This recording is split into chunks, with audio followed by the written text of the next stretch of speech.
৬২ ব্যাংকের মধ্যে ৬৬% ব্যাংকই দুর্বল। দেশের অধিকাংশ ব্যাংকে টাকা রাখলে ফিরে পাওয়ার সম্ভাবনা কম। দর্শক আসসালামু আলাইকুম। দর্শক আজকের এই ভিডিওতে দেশের ৬২টি ব্যাংকের মধ্যে কোন ব্যাংকগুলোতে টাকা রাখলে সেই টাকা ফিরে পাওয়ার সম্ভাবনা কম এবং কোন ব্যাংকগুলোতে আপনারা নিরাপদে এবং সেফলি বিনিয়োগ করতে পারবেন, আজকের ভিডিওতে সেই তথ্যটি তুলে ধরব।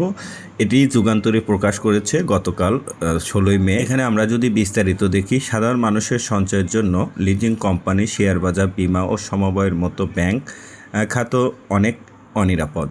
বিনিয়োগ সঞ্চয়ে নিরাপত্তা নেই। তেগোনা কয়েকটি ব্যাংক ছাড়া বেশিরভাগ টাকা রাখলে মুনাফা তো দূরের কথা, আসলেই ফেরত পাওয়া নিয়ে শঙ্কা প্রকাশ করেছেন। বাংলাদেশ ব্যাংকের তথ্য অনুসারে বর্তমান দেশের ব্যাংক খাতে খেলাপি ঋণ ৫,৯৭,০০০ কোটি টাকা, যা মোট বিতরণ করা ঋণের ৩০.৬০%। এছাড়া খেলাপি ঋণের প্রকৃত চিত্র আরও ভয়াবহ। বহু ব্যাংক বছরের পর বছর প্রকৃত তথ্য গোপন করেছে। হাতে গোনা কয়েকটি ব্যাংক ছাড়া বাকি অবস্থা ভয়াবহ।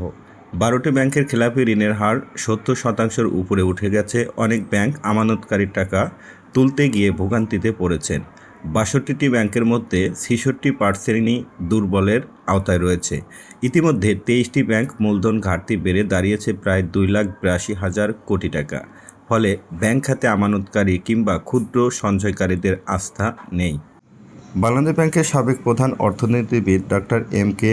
মুজেরি বুধবার বলেন, ব্যাংক, এনবিআই, শেয়ার এবং বিমাসহ আর্থিক খাতে সবই এখন আস্থার সংকটে। এসব খাতে মানুষ টাকা রাখতে ভয় পায়।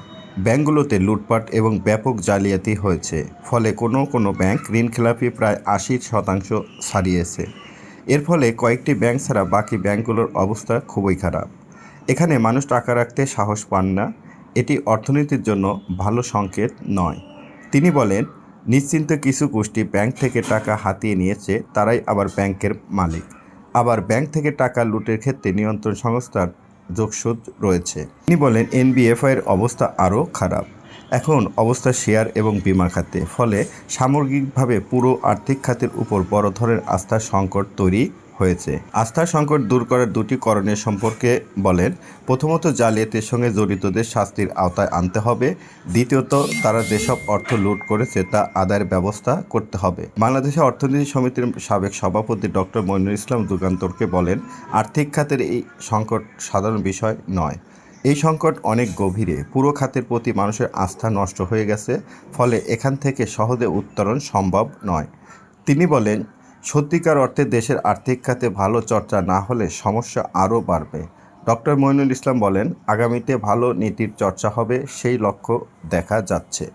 কারণ বাংলাদেশের ব্যাংকের সাবেক গভর্নর ডক্টর আহসান এইচ মনসুরকে যেভাবে সরানো হলো, তা শুধু ব্যাংকিং খাত নয়, সাধারণ মানুষকে এটা ভালোভাবে নেয়নি। আমি মনে করি এই সিদ্ধান্ত ব্যাংকিং খাতের প্রতি মানুষের আস্থা আরও নষ্ট করেছে। বাংলাদেশ ব্যাংকের নির্বাহী পরিচালক ও মুখপাত্র আরিফ খান বলেন, আর্থিক খাতের সমস্যা সমাধানে গ্রাহকের আস্থা ফেরানো জরুরি। আর এই আস্থা ফেরাতে বাংলাদেশ ব্যাংক কাজ করছে। বড় অঙ্কের যেসব অর্থ পাচারের কথা বলা হচ্ছে, সেগুলো উদ্ধারে সেন্ট্রাল অ্যাসেট রিকভারি কমিটি গঠন করা হয়েছে।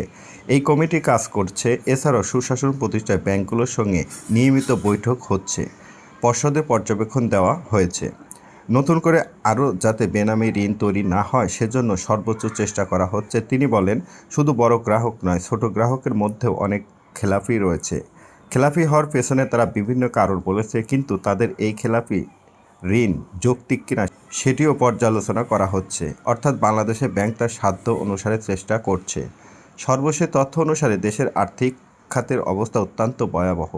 20টি প্রতিষ্ঠান রেড জোনে রয়েছে। এর মধ্যে 9টির অবস্থা এতটাই খারাপ যে অবসয়নের সিদ্ধান্ত নিয়েছে বাংলাদেশ ব্যাংক।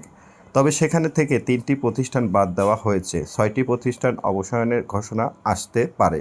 আমানতের অর্থ ফেরত পেতে 6টি আর্থিক প্রতিষ্ঠানের 12,000-এর বেশি আমানতকারী আন্দোলনে নেমেছেন। প্রতিষ্ঠানগুলো হলো FAS finance, premier leasing, first finance, Aviva finance, peoples leasing এবং ইন্টারন্যাশনাল লিজিং। সূত্রে বলেছে, বিতরণকৃত ঋণের স্থিতি প্রায় ৭৬,০০০ কোটি টাকা। এর মধ্যে খেলাপি ঋণ প্রায় ২৮,০০০ কোটি টাকা।